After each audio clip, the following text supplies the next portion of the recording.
o que efetivamente é a taxa de juros, né, como que eu observo este mercado financeiro, como que eu observo essa volatilidade, o porquê desta volatilidade.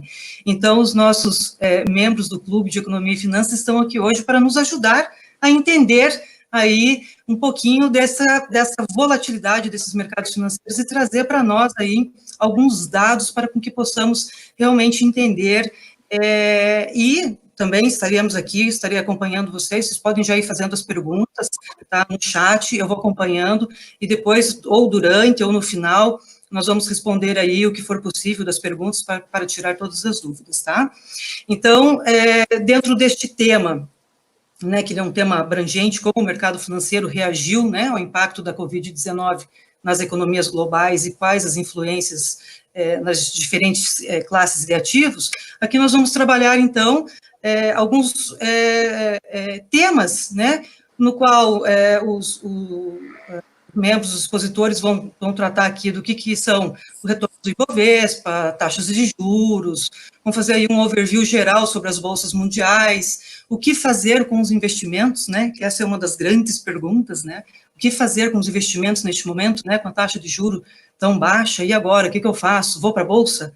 Né, mas a Bolsa está tendo volatilidade, e agora, o que eu faço? Então, vamos entender um pouquinho disso, e também, né, a questão de reserva de emergência, sabemos, novamente, né, estamos aí nesse momento de incerteza, né, é necessário aí, dentro do possível, ter uma reserva de emergência, e também traçar aí um outlook para o futuro.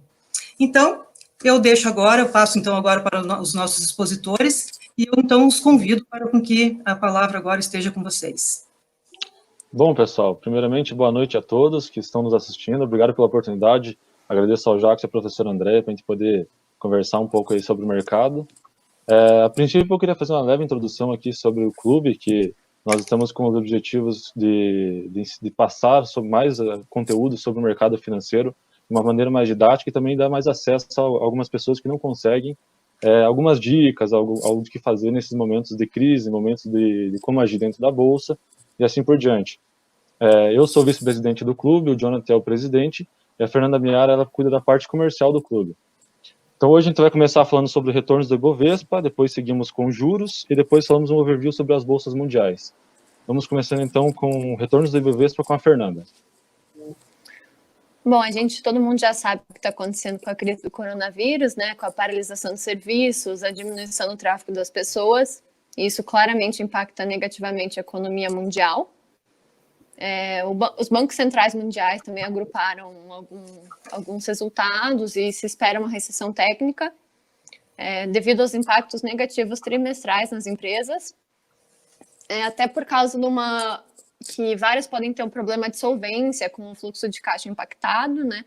Receita menor, elas têm obrigações de curto prazo várias, assim, então pode ter esse problema. Até saiu um estudo do JP Morgan que lá nos Estados Unidos as empresas, as pequenas e médias, né, que são as que têm menos caixa e consequentemente são as maiores impactadas, elas teriam um caixa para aproximadamente 26 dias de sobrevivência sem entrar fluxo novo, né, no caixa.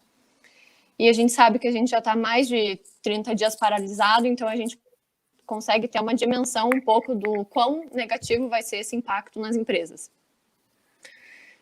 E não obstante com só o cenário do coronavírus, a gente viu também que teve outro Black Swan no mercado, que foi o flash crash do petróleo, muito em virtude também da curva de oferta e demanda, né? A gente tinha muita oferta de petróleo e pouca demanda. Não sei até quem chegou a ver que o contrato futuro de petróleo chegou a tradear em valores negativos, muito em função do armazenamento. Jonathan, se quiser comentar um pouquinho daquilo que você tinha falado antes. Justamente, né, a precificação do contrato futuro de petróleo, na verdade é o valor do próprio petróleo menos o storage, que é a armazenagem, né? Então essa armazenagem explodiu e fez com que o contrato ficasse mais caro do que o próprio petróleo. Então esse contrato futuro ele tradeou a níveis negativos justamente porque o nível de armazenamento ficou mais caro do que o próprio petróleo. Isso eu acho que nunca tinha acontecido na história dos mercados futuros, por exemplo. Foi uma queda realmente brusca, até teve bastante prejuízo para quem colocou dinheiro em Petro, sofreu bastante por causa da pandemia também, que caiu demais o consumo. E mesmo assim, na reunião do Copom, nessa última que teve, eles comentaram que o petróleo Brent, eles pensam que vai voltar a 40%, vai subir 40% aí até o final do ano. Então, para quem comprou e está desesperado aí com esse prejuízo, acho que dá para tranquilizar um pouco mais que até o final do ano vai voltar aí perto dos valores que estavam. E teve aquele problema da Arábia Saudita com a Rússia, que para cortar a produção, com a OPEP, acabou não dando em nada. A Arábia Saudita começou a realmente subir os níveis de extração de petróleo, e que acabou abalando todo mundo, né? Exatamente. Sim. Bom, falando um pouco de bolsa agora, Jonathan, você coloca a imagem ali, por favor. Claro, tá aqui.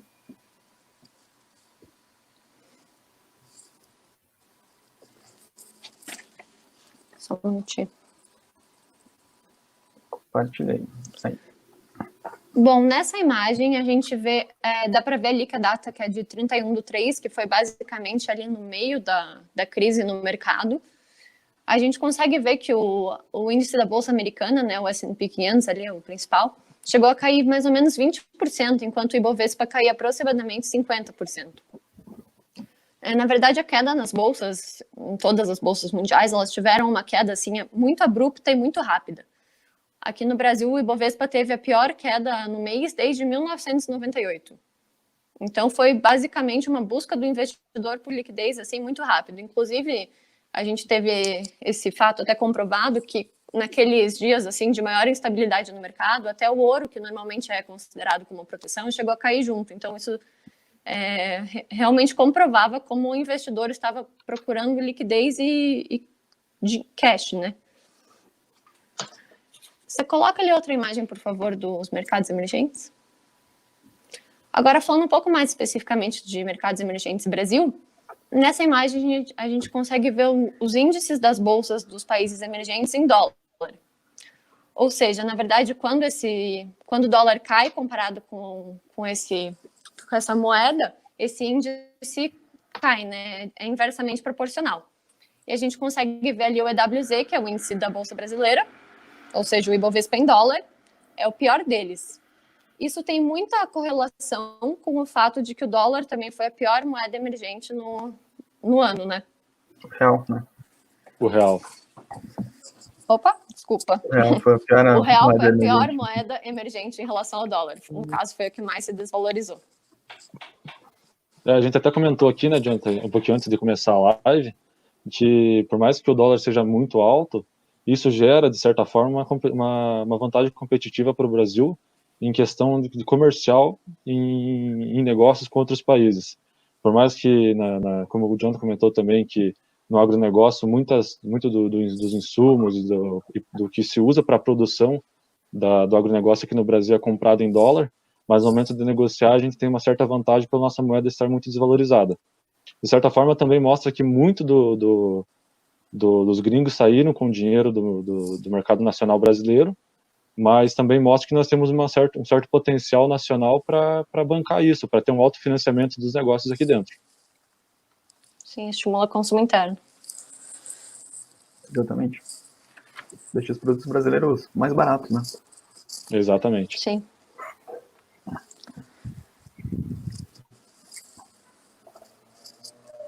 Bom, como o Fábio já falou, né, o péssimo desempenho do real tem um pouco a ver com a saída de estrangeiro do país. E o estrangeiro ele pode estar saindo tanto pela diminuição da taxa de juros, que basicamente tinha muito estrangeiro no país que ele investia aqui por ser um país historicamente com taxas de juros elevadas.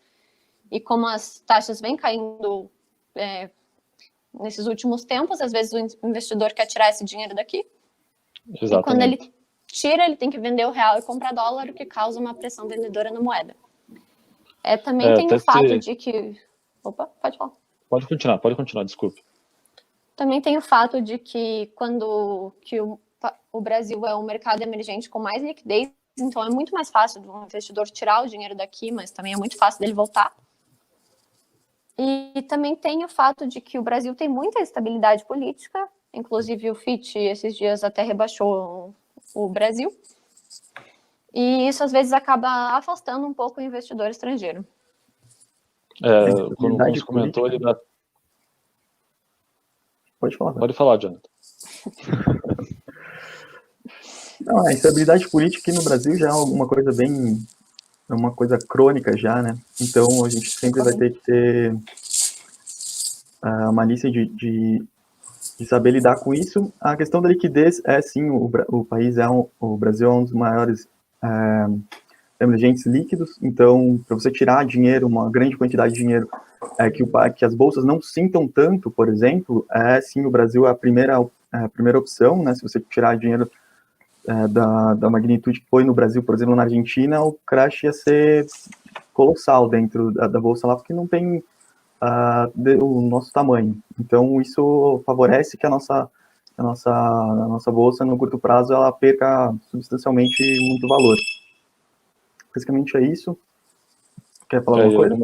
Como a Fernanda comentou, uma das fortes causas da saída desse dólar daqui do Brasil foi o corte na taxa de juros, né, que nosso prêmio de risco ficou lá embaixo, ainda mais agora 3% a taxa Selic.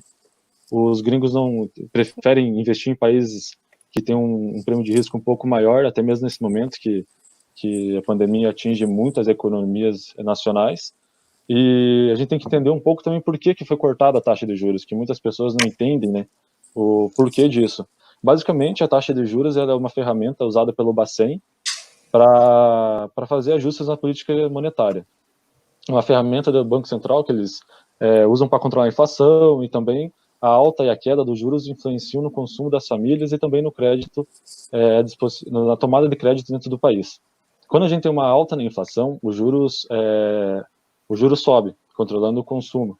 E quando tem uma baixa inflação, derruba para poder estimular o consumo e liberar o crédito mais barato. A Selic e a inflação são inversamente proporcionais por conta dessa alta da inflação, e os juros caem, e quando cai a inflação, o juro sobe para aumentar o consumo. Então, eles são inversamente proporcionais. A taxa Selic atualmente está 3%, como já havíamos dito. Um dos medos do Banco Central é que aconteça a deflação nesse ano, né, por conta da pandemia do coronavírus aí, porque o consumo está muito baixo, poucas pessoas nas ruas, até o petróleo ficou negativo pelo baixo consumo. Então é um dos maiores medos do Banco Central nesse momento. Eu acho que é interessante a gente comentar que tem a trajetória da inflação, da meta de inflação e meta de juros também já foi toda comprometida, e que para 2020 aí a taxa de juros deve ficar 2%, a inflação deve ficar 2%, 2021 a 3,3% e 2022 3,5%, o que muda totalmente o que estava previsto anteriormente da pandemia. Eu acho que é interessante também a gente saber que hoje a gente tem algumas opções, tirando a Selic, para poder agir e também estimular o consumo dentro da pandemia, que seria não somente diminuindo os juros, que é aumentar o consumo e liberar o crédito, mas também imprimir dinheiro, porque a inflação está baixa, não precisa ter medo de imprimir o dinheiro, até por conta que já está o medo da deflação. Então tinha que fazer isso, claro, com um certo ajuste, com certo controle ali, mas seria possível nesse momento, sem problema algum, para poder estimular mais a economia e também agir mais no ajuste fiscal. Exatamente. Fábio, eu tenho uma pergunta aqui. Posso interromper um pouquinho? Que eu acho que tem tudo a ver com o tema. Uma pessoa perguntando se a taxa de juros é benéfica ou não para o Brasil, a queda na taxa. Sim, de certa forma, sim. Agora, nesse momento, eu não diria que tanto. Eu acho que essa causa da saída dos dólares aqui do Brasil é boa parte por conta da taxa de juros. Então, isso não é tão bom, mas como a gente já havia dito antes, isso faz com que mostre que nosso país tem potencial para se autofinanciar aqui dentro. E, como eu disse, só cortar os juros não adianta. Eu vejo que seria interessante imprimir dinheiro e agir mais na meta fiscal, no ajuste fiscal ali, que teria, eu acho que, um retorno melhor do que só cortar a taxa de juros como política monetária. Mas, sem dúvidas, a taxa de juros, do jeito que está hoje, com certeza é benéfica, sim. Com uma taxa de juros baixa, assim, o crédito fica mais barato, e é possível, assim, as empresas atuarem investindo mais, e também até com algumas medidas que foram tomadas. Somando a isso, sim, isso é muito benéfico, sim. Eu acho que depende muito do ciclo econômico que a gente passa, né? Atualmente, sim, eu acho que uma taxa de juros baixa, ela é necessária justamente pela pandemia, né? As pessoas vão ter que se financiar, as empresas terão que se financiar e uma taxa de juros mais baixa é realmente mais interessante. Mas, do outro lado, você enfraquece o câmbio, né? A gente não é por exemplo, a gente não é um país super industrializado que a gente consegue produzir as coisas dentro do país. Então, a gente importa muita coisa, principalmente na área de tecnologia. Então, isso vai encarecer muito os produtos. Então, acho que sempre é bom ponderar. Ainda mais que a gente tem um problema fiscal muito grande no Brasil, né? A gente provavelmente, após a recessão, a gente tende a ter a gente provavelmente vai ter uma dívida maior que 100% do nosso PIB. Então, atitudes anticíclicas é sempre muito questionável, assim. Eu acho que tudo depende do ciclo econômico que a gente passa. Eu gostaria de fazer um comentário. Diga lá. Em relação à questão da taxa de juros, né? Nós estamos com uma taxa de juro baixa, mas ela ainda não foi repassada para nós no quesito de crédito, né? Então, que até os bancos, né, devido principalmente a essa questão da epidemia, para quem está buscando financiamento, para quem está buscando crédito, essa taxa de juros ela ainda não foi repassada ainda de uma forma assim que fosse impactada, porque ela acaba demorando mais, né, para chegar para quem está buscando, para quem está captando o recurso, né? Então, a gente frisar isso, que isso acaba demorando um pouquinho mais ela chegar para quem vai fazer a captação do recurso propriamente dito, né?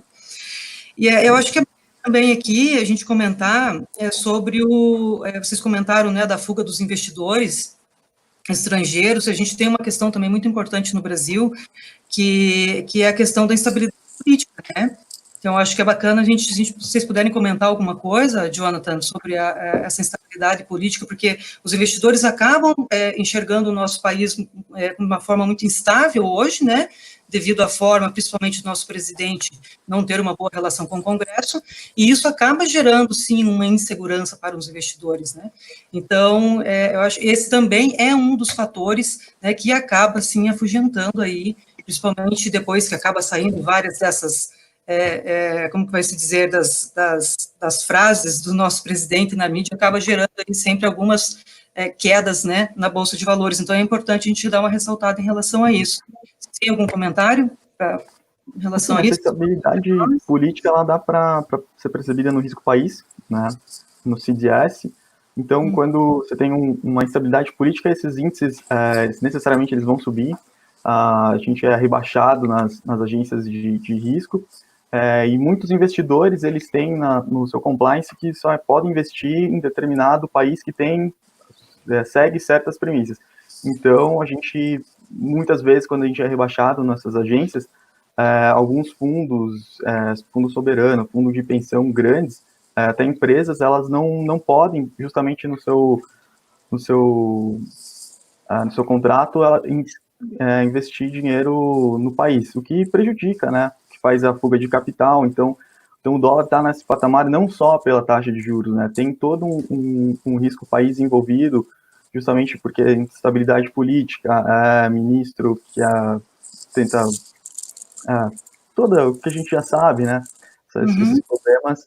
Então isso acaba afugentando, né? Falando um pouco da taxa de juros, ela não é repassada justamente pelo spread bancário, né? A gente tem uma concentração muito grande de bancos. E justamente nessa fase que a gente está vivendo, que vai ter muita inadimplência, os bancos já embutem isso no seu gerenciamento de risco, que causa essa escassez de crédito, que eles não vão repassar para todo mundo, né? Eles vão ter que fazer uma análise minuciosa de quem vai poder ter acesso a esse crédito. Isso faz com que o crédito fique meio escasso no país, mesmo tendo taxas de juros baixíssimas, né? Esse é um problema também, a alta inadimplência do país. Fábio, tem uma perguntinha aqui, eu acho que acabou ficando, se você puder só fazer uma explicação rápida de novo, que o pessoal acabou ficando com uma dúvida ali, no momento que você falou quando a inflação e os juros caem ou sobem. Você pode só explicar rapidinho novamente? Porque daí acabou surgindo outras perguntas em relação a isso. Quando a alta da inflação, se aumenta os juros, para fazer o controle ali do consumo. E quando tem a baixa da inflação, os juros são cortados para estimular o consumo.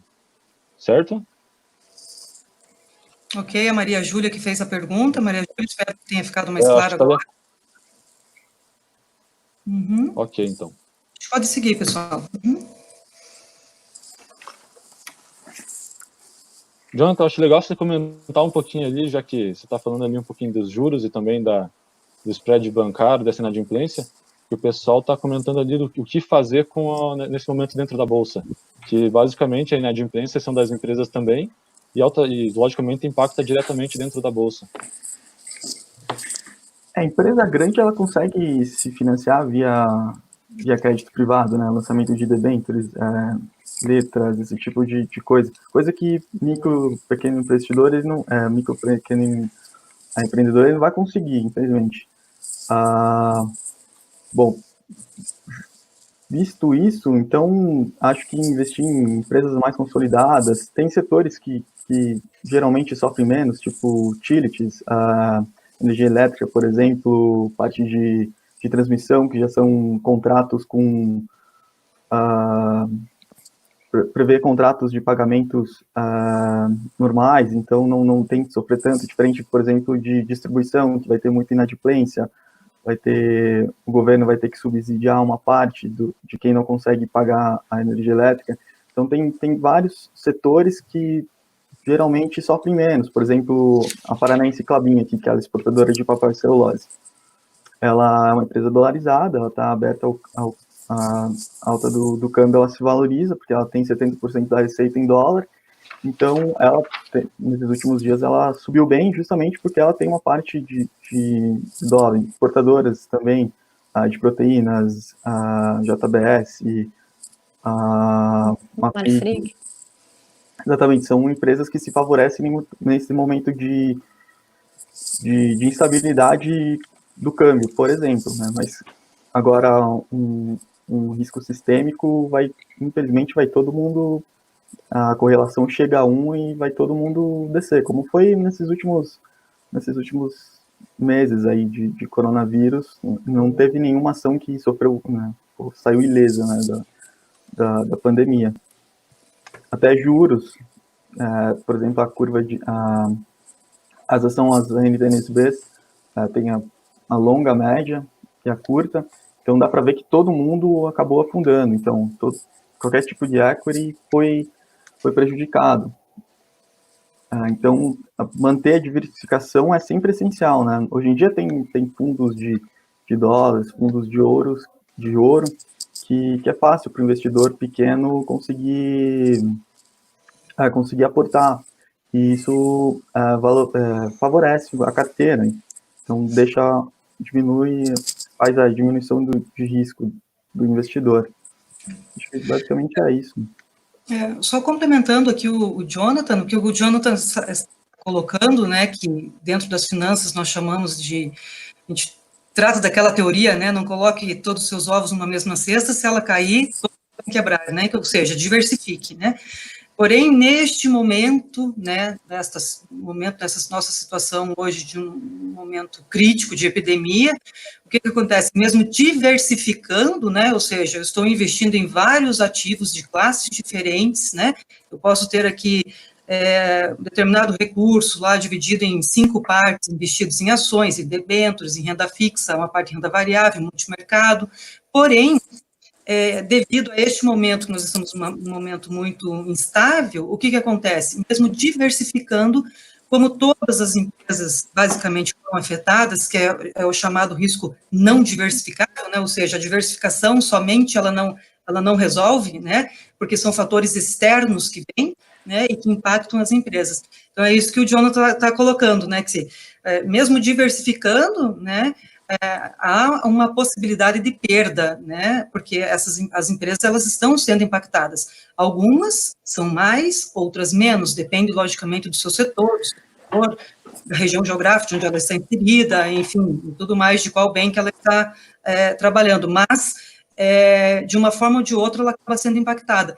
E a diversificação, por si só, neste momento, às vezes ela acaba não sendo só suficiente.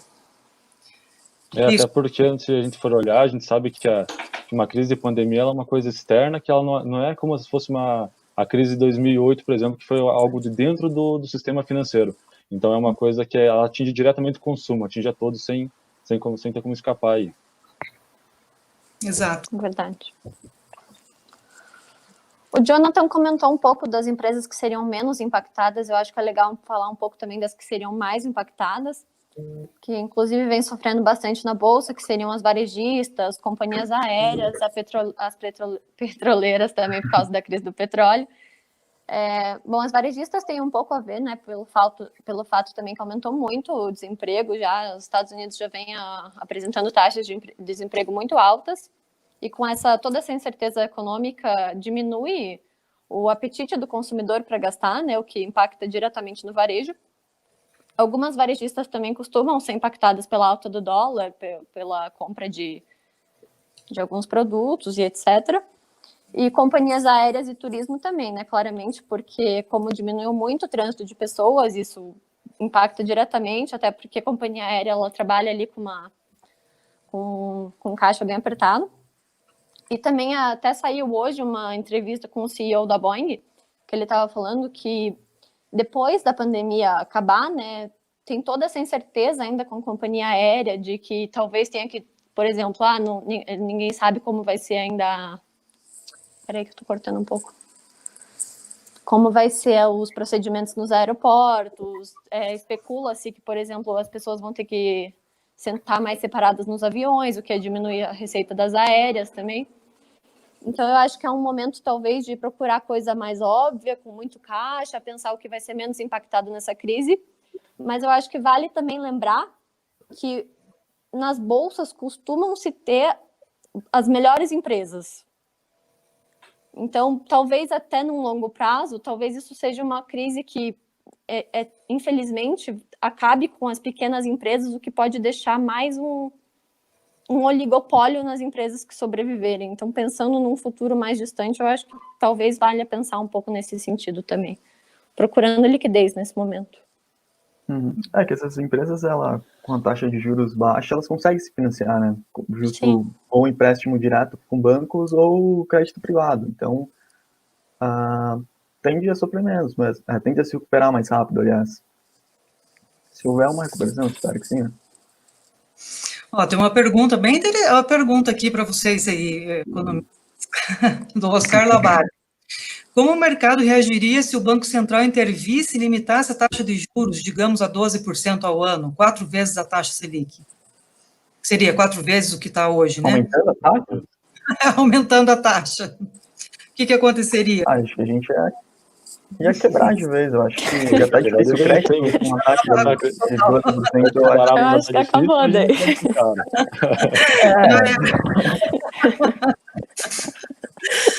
Bom para rentista, né? Mas... bom para rentista, é verdade. Principalmente as pequenas empresas, coitadinhas, né? Se elas já estão numa situação complicada agora, né? Porque só estão sobrevivendo essas empresas pequenas com esses estímulos do governo mesmo, que é dar esse auxílio emergencial, isentar por esses meses o pagamento de alguns impostos. Só isso que está salvando as empresas, porque o resto, cara, não tem muito que tá ajudando. Como a gente comentou aqui mesmo, por mais que a Selic baixa seja benéfica, a gente sabe que isso está sendo quase uma soma zero, se for colocar tudo que está acontecendo nacionalmente dentro do pacote. Então é um pouco complicado. Jonathan, eu queria que você fizesse um comentário com a pergunta de quantitative easing ali, você que entende mais desse assunto, podia comentar para nós aí, o pessoal está perguntando isso dentro do Brasil. Se é possível? Olha, o quantitative easing deu muito certo nos Estados Unidos, pós-crise de 2008, né? Mas a gente não é nos Estados Unidos, a gente não imprime a moeda do mundo, né? Mas eu acho que nesse exato momento que a gente está passando, eu acho que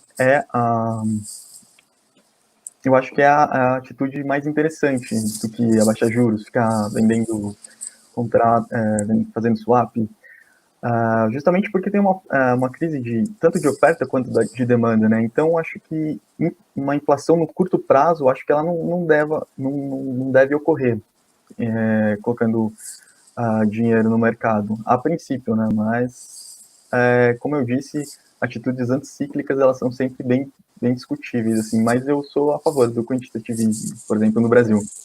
Acho que até o Meirelles, ele fez um artigo defendendo a tese também, então, se o Meirelles falou, acho que faz sentido, né? É um gênio. Tem bastante pergunta. Tem bastante pergunta, não estou conseguindo acompanhar. Se tiver alguém acompanhando... Mas algumas coisas eu acho que dá para a gente colocar mais para frente um pouquinho. Se quiserem seguir. Tá bom, tá. Acho que é bom a gente começar a comentar aqui, fazer um overview do futuro agora dos juros e das bolsas mundiais, né? Que agora todos estão pensando em mais um corte dos juros aí, e até o próprio Copom fez falou que os juros é para fechar por volta de 2,5% aí, 2% também, né? Se eu não me engano, mais ou menos isso. E tem alguns economistas, alguns especialistas e analistas no mercado que estão dizendo que os juros podem sim ficar a 2% esse final de ano. Então, eu acho que a gente tem que ficar de olho nisso e ver o quanto que isso pode impactar dentro da bolsa. Porque com um prêmio de risco tão baixo, acho difícil muitas pessoas ficarem aí agindo dentro da bolsa brasileira com um risco tão grande que é o Covid, ainda mais nesse panorama que nós estamos hoje, que está muito preocupante a nossa situação aqui, de acordo com a pandemia. Fábio, aproveitando essa tua fala, então, já vou fazer a pergunta do Lucas Casonato. Ele está perguntando o seguinte: pessoal, que argumento vocês usariam para tranquilizar quem tinha recursos aplicados na bolsa e viu seus ativos perderem valor neste período de turbulência? Caramba, isso é uma facada, né? Mas, assim, uma coisa que a gente tem que entender é que, até eu estava comentando hoje na empresa que eu trabalho, que muitas pessoas foram investindo em algumas empresas que são sólidas e fortes e achando que não seriam atingidas.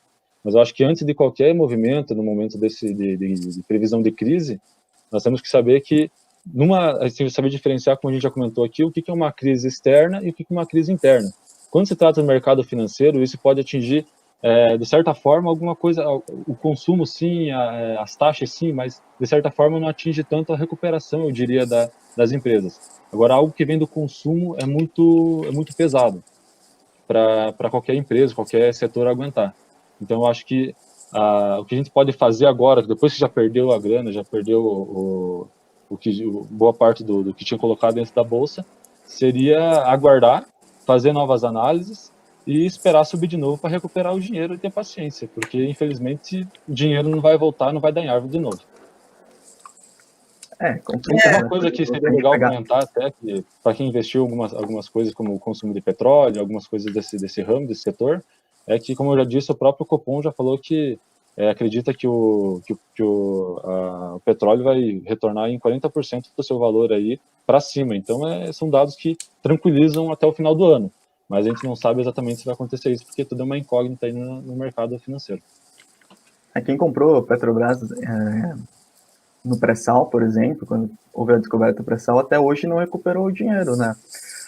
Exatamente. Assim, é muito complexo você falar alguma coisa assim, porque o futuro é meio incerto aqui no Brasil, principalmente no Brasil, né? Então, é difícil você falar que vai estar tudo certo, mas a tendência é sempre subir. Então, as boas empresas, né? Óbvio. Eu acho que você tem que olhar a empresa, ver como vai ser impactada, até porque isso teoricamente é momentâneo, né? A partir do momento que... Na verdade, isso é difícil de dizer, né? Mas espera-se que depois que acabe o coronavírus, talvez a vida comece a normal. Então, acho que você tem que olhar, ver se a empresa vai sobreviver nesse sentido e ter paciência, porque bolsa tem muito mais correlação também com mentalidade, né? Ter paciência, não se influenciar tanto por movimento diário, focar mais no longo prazo. Até que você comentou, é muito importante de olhar para a empresa e olhar os números da empresa, né? Aquilo Sim, que tem não em caixa, comprei, que ela tem caiu, para sobreviver. comprei. Você saber o que você está comprando, saber por que está comprando. Não ouvir dica alheia, querer copiar. Exatamente. Eu acho que minha opinião, né, neste momento, né, é lógico, olhar os números, eles são importantes, né, você fazer uma análise fundamentalista, porém, a gente sabe que o que se concretizou no passado, ele pode não se repetir no futuro, né, principalmente agora, neste momento de alta incerteza, né, que nós estamos vivenciando. Então, eu acho que o próprio Kahneman, né, nos traz aqui alguns vieses, né, que nós temos, e um deles é a aversão à perda, ou seja, nós temos uma aversão muito grande à perda.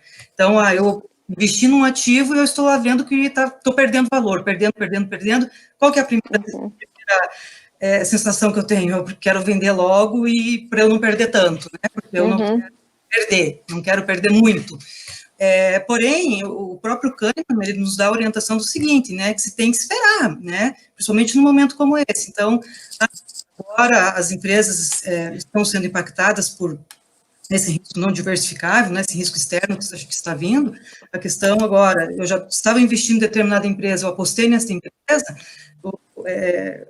eu acho que não tem muita opção agora a não ser esperar, né, esperar e ver o mercado respirar e ver como que vai ficar aí nos próximos, né, no ambiente mais no futuro. Então, é uma questão mais de longo prazo mesmo.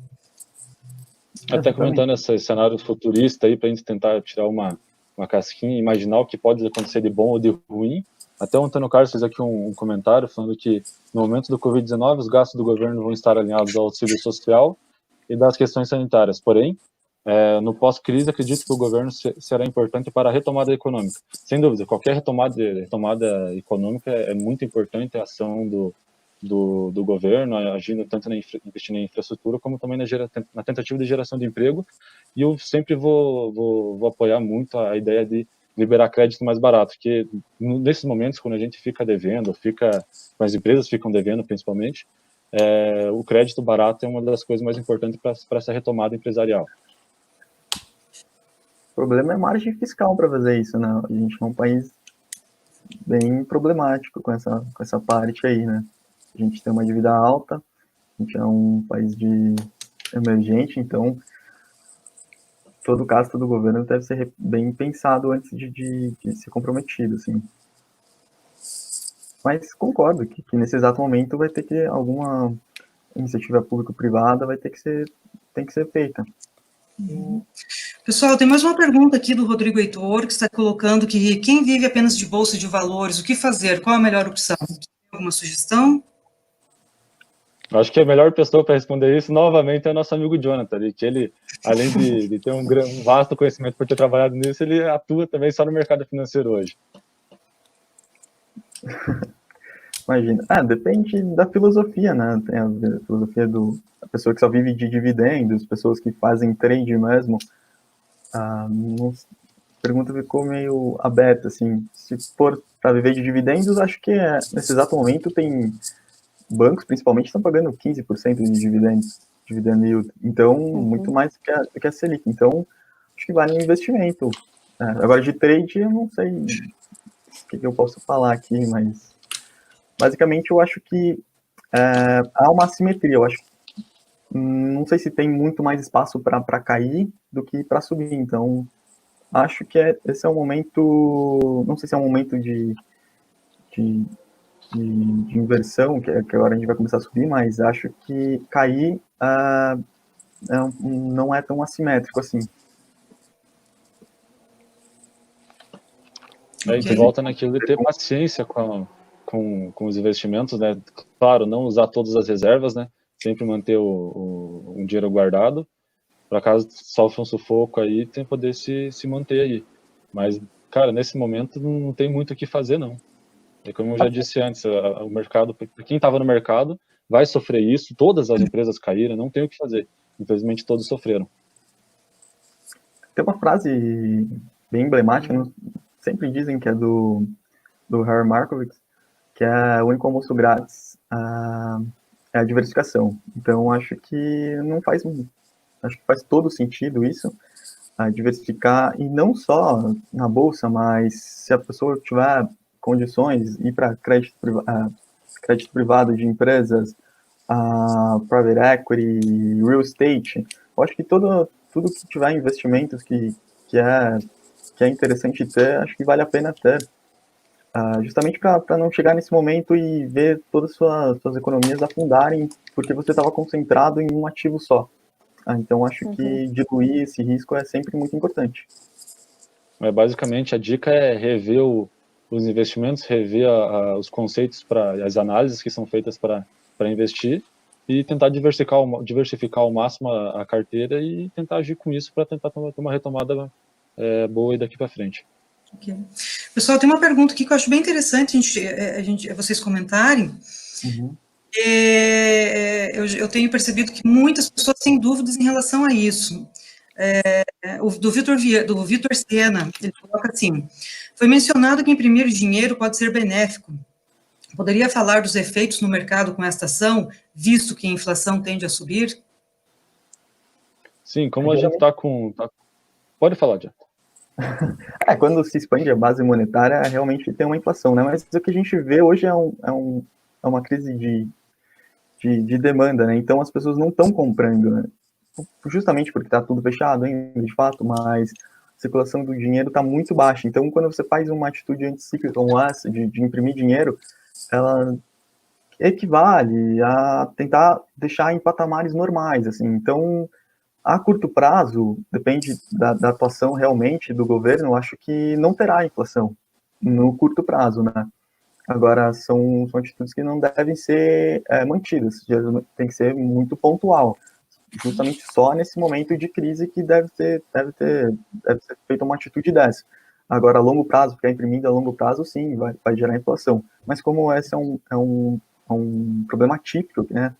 Então, acho que é muito pertinente isso. Exatamente, esse que era o principal comentário aí. Eu também estou de acordo com isso, porque acho que se tomar isso também, como eu já disse, agindo no fiscal, acho que é o ideal. Acho que não está sendo feito nada, né, que faça realmente a diferença na parte fiscal, então acho que deveria ser mais olhado para isso também. Pessoal, tem uma pergunta aqui que já veio mais de uma vez, de pessoas diferentes, então acho que é importante a gente trabalhar sobre ela. É do Lucas Melo e Catuaba, né? Está colocando do projeto do senador Álvaro Dias, de limitar a taxa de juros anual do cartão de crédito a 20%. Qual que é a opinião, o que vocês acham sobre isso? Deixa eu ver se o Lucas comentou alguma coisa a mais, né? Eu acho que é a mesma mensagem que ele replicou. Então, ele colocou, limitar a taxa anual do cartão de crédito cobrado pelos bancos a 20%, ele coloca, uma pergunta: esgotamento de liquidez? Eu vi a proposta, particularmente, realmente, as taxas de juros no Brasil são realmente muito altas, mas você intervir na canetada, esse tipo de coisa, nunca é benéfica, né? Somente porque o Brasil ele tem um índice de inadimplência muito alto, então sempre isso é embutido nos riscos do banco, por isso que a gente paga um super juros, não é só porque o banco é mau, é porque a gente tem uma grande taxa de inadimplência. Então eu acho que é errado, eu acho que se quiser realmente ter uma ação efetiva, é abrir o mercado, é tirar o monopólio, o oligopólio que tem dos 5 maiores bancos, para abrir para concorrência mesmo. Então, com isso, a tendência é realmente que, entrando mais players no mercado, que essas taxas geralmente abaixem, né? Deixar a mão do mercado fazer o seu trabalho. Agora, você tentar forçar isso via lei, acho que não é interessante. Eu sugeriria alguma coisa um pouco mais liberal. Mais flexível, talvez. Exatamente, eu acho que abrir o mercado mesmo, acho que tá aí a grande sacada. Não sou a favor, não, respondendo a pergunta. Não tinha ninguém a favor. De fato, são muito altos, né? Mas sempre tem uma melhor maneira, né? Vocês têm mais para seguir de apresentação? Porque eu tenho mais, senão eu deixo mais para o final um pouco. Jonathan, Não, tem acho que aquele não, teu gráfico das empresas de tecnologia no S&P que tem meio a ver com uma pergunta daqui, se quiser falar um pouquinho dele. Ah, claro, esse aqui. Tá aparecendo aí? Tá Qual aparecendo, que é aham. a sacada da diversificação, né? Em Azul a gente tem só as empresas de tecnologia, né? Amazon, Microsoft, Google e Apple. Em preto a gente tem o S&P, composto por todas as ações as 500 ações do S&P ponderadas mesmo. E aqui em laranja a gente tem só o S&P sem essas empresas. Então dá para ver a diferença. Se você tivesse um portfólio sem tecnologia, você ia sem ativos de tecnologia no seu portfólio, por exemplo, você ia sofrer muito mais do que o próprio mercado, entendeu? Aí que está a grande sacada da diversificação. Né? Não a concentração. Claro que nesse caso, se você concentrasse em tecnologia, você se daria muito bem. Mas, via de regra, a diversificação é sempre a melhor maneira de diluir teu risco e rentabilidade também. Por isso que eu sempre pego a diversificação. Embora muita gente não goste, né? Sempre tem aquele Eu cara que acho fala que que ter só um ovo, mais cuidado daquele ovo, em vez de colocar tudo numa cesta aí. Depende muito do perfil, né, do investidor. Tem ainda temos muitos investidores conservadores, né, e que acaba ficando mais ali na renda fixa, mas mesmo na renda fixa a gente tem como diversificar, né? Pode diversificar via títulos de renda privada, tipo o CDB, um RDB, debentures, né? Nós temos várias empresas sólidas aí que pagam juros diretamente para o investidor, então via debentures, que é bem bacana, títulos do Tesouro, né? Também tem várias categorias ali de rentabilidade de título do Tesouro. Então, não necessariamente, porque às vezes se fala de diversificação, o investidor ele acaba, quando ouve o termo diversificação, ele atrela a ações, né, ou renda variável. Então, não necessariamente, né, diversificar só renda variável. Então, eu posso diversificar na renda fixa também. Né? Então, eu posso, inclusive, né, a poupança. Por que não? A poupança está com a taxa de juros muito baixa. Tá, mas, por exemplo, um tema que estava na pauta de falar que a reserva, o saldo de emergência, né, uma reserva de emergência. A reserva de emergência, eu não vou fazer uma aplicação de longo prazo, porque é uma reserva de emergência. Eu preciso que ela esteja ali no momento que eu precisar, né, no caso de emergência. Então, muitas vezes, a reserva de emergência, você faz uma aplicação de curtíssimo prazo, desde que, logicamente, essa taxa comporte, né, que você tenha algum ganho ali, se você precisar sacar esse recurso daqui 1, 2, 3 meses, ou deixa mesmo na poupança mesmo, porque é reserva de emergência. Agora, você também pode diversificar, né, na renda fixa, então, conforme os outros ativos que eu falei. Então, não necessariamente a diversificação vai estar englobando a renda variável também, né, que seria investir em ações. Então, para aqueles que são mais agressivos, conservadores mais agressivos, né, que gostam de correr mais riscos, eles podem ter uma parcela maior ali investido em ativos financeiros de renda variável, e aqueles mais conservadores podem ter uma parcela maior investido em ativos de renda fixa, né, assim, vai muito mesmo do perfil e da segurança que cada um vai ter, né, em relação aos seus investimentos. Exatamente. O próprio Exatamente. CNV longa, por exemplo, 2045, ela tem uma volatilidade super grande e uma rentabilidade super interessante. Aqui no gráfico em verde dá para perceber. Muito maior que do Ibovespa, por exemplo. Então, renda fixa não é tão fixa assim. Se a pessoa quiser correr um certo risco, ela pode aplicar nesses títulos. E falando da diversificação, hoje em dia tem fundo de dólar, já havia falado, fundo de dólar, fundo de ouro. Então, a pessoa não precisa hoje mais comprar um contrato futuro, ficar rolando esse contrato. Hoje em dia está muito mais fácil para o investidor pequeno conseguir diversificar. Então, não é uma desculpa assim, não vou investir em ouro porque contrato de ouro é líquido no Brasil. Sempre tem esses problemas. Assim. Hoje não, hoje em dia as várias corretoras eles oferecem esses fundos e justamente é para ajudar o pequeno e médio investidor. Mais perguntas? Eu acho que tem uma interessante ali, ó, que o Jonathan Marcotte, ele pontuou ali que, sobre o teu comentário, Jonathan, da inadimplência, sobre a taxa do cartão de crédito ali, que ele falou ali, ó, o que gera inadimplência às vezes não pode ser uma taxa impagável? Às vezes esse ciclo não tem fim e se não houver um fato, não tem fim se não houver um fato de intervenção. Então, o que acontece, né? Será que a inadimplência é gerada pelos juros altos ou os juros altos que causam a inadimplência? É difícil responder, né? Mas, como eu disse, eu acho que abrindo o mercado, isso tende a convergir para menores patamares. Então, eu acho que abrindo hoje nos Estados Unidos tem 1.000 e poucos bancos, né? Hoje no Brasil a gente tem centenas só. E grandes mesmo, a gente tem 5, que concentram a maior parte da população. Então, acho que isso é um problema, claro, essa alta taxa de juros, mas eu acho que um dos fatores que poderia contribuir isso é abrir o mercado mesmo, tirar esse oligopólio dos bancos. É a minha opinião. Perfeito. Ok, pessoal, nós temos aproximadamente 150 bancos, né? Não agências, né? 150 bancos, né? O Banco do Brasil é um, Caixa Econômica 2, né? 150 bancos, mas 5 deles, né?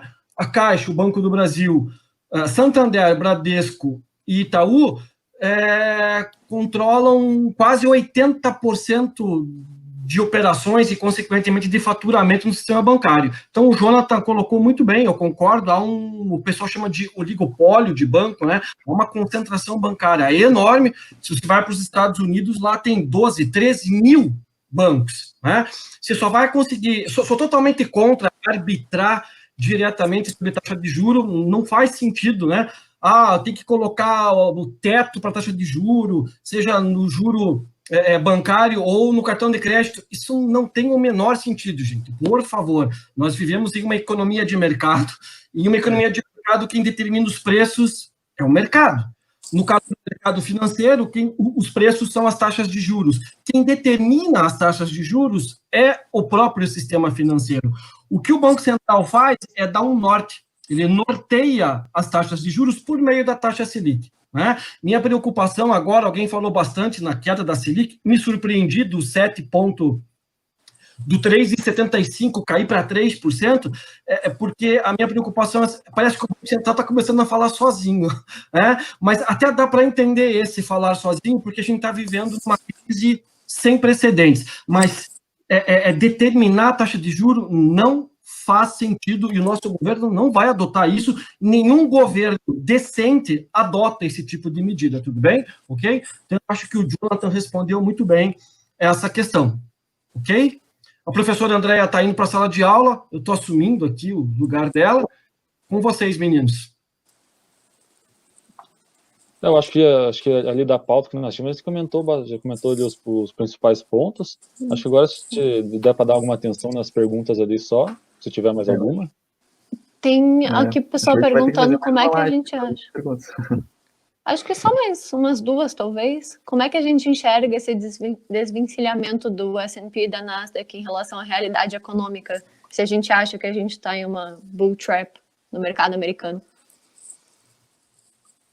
Então, eu vi um gráfico sensacional, que era a velocidade da moeda, né, na economia, e no mesmo eixo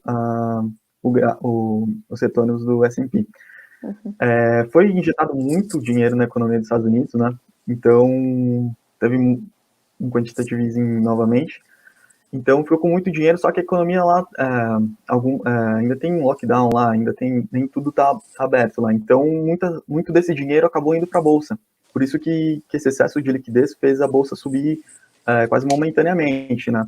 Então, não necessariamente que todo o fundamento se alterou, que as empresas começaram a dar lucro de volta, mas sim esse excesso de liquidez que está no mercado americano, ele acabou indo boa parte para as ações, o que, consequentemente, fez as ações subirem. Mas não necessariamente é porque ocorreu algum fato fundamentalista, é porque justamente tem muito dinheiro no mercado e a economia está fechada, não tem ainda o consumo lá, ainda em lojas físicas ainda está baixo, então justamente por isso.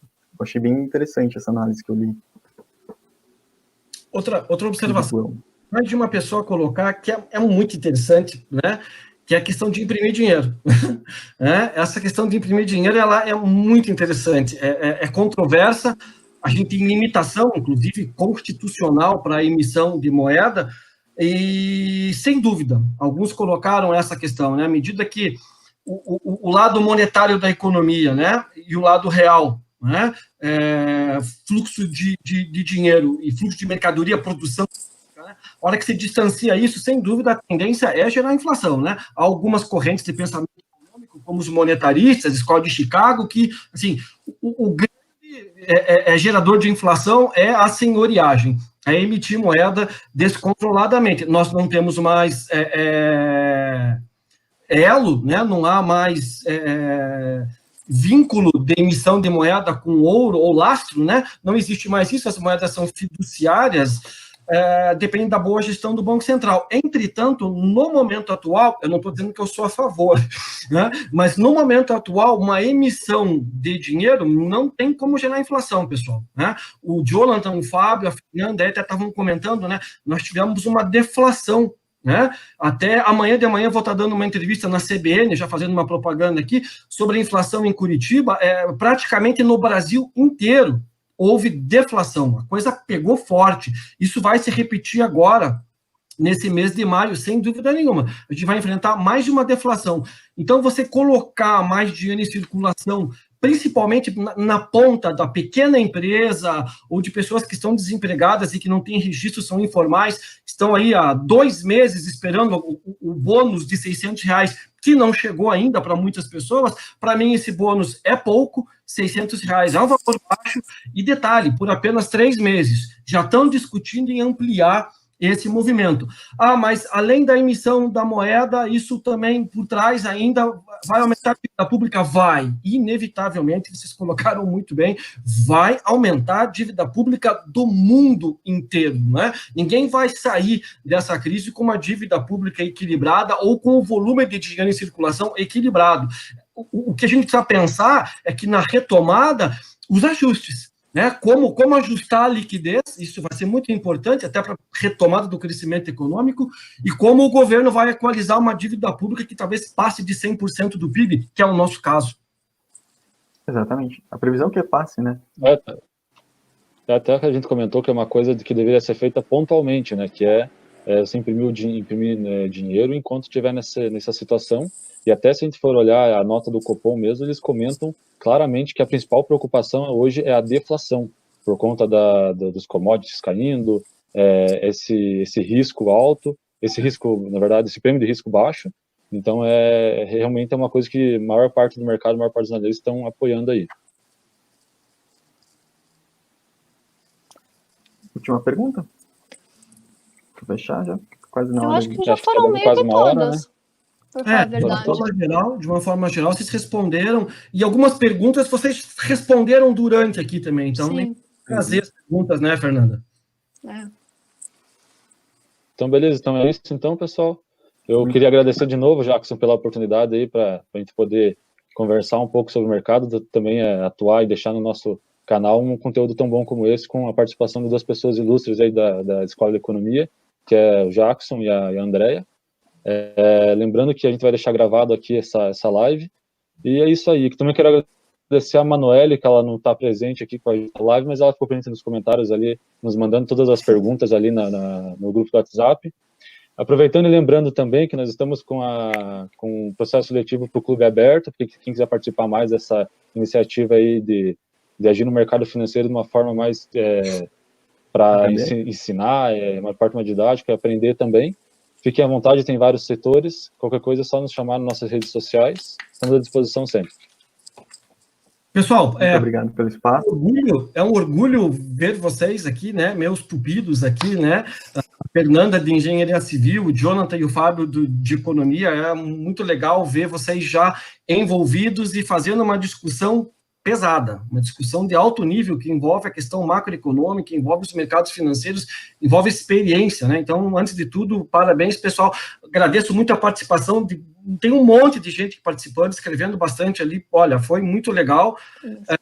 E vocês, do Clube de Finanças da PUC, como eu já mencionei antes, estão convidados, né, para a gente fazer uma próxima. daqui, sei lá, agora, em junho, de repente, a gente pensar numa nova discussão, uma nova análise até mesmo dos impactos nas bolsas de valores. Então, eu quero agradecer a todos vocês e todos que estão nos assistindo aí, mais uma vez, muito obrigado. Quem fecha? Obrigada, Obrigado a gente. todos Vai aí. encerrar aqui, tá bom? Valeu, Fernanda. Tchau, tchau, pessoal. Obrigado, viu?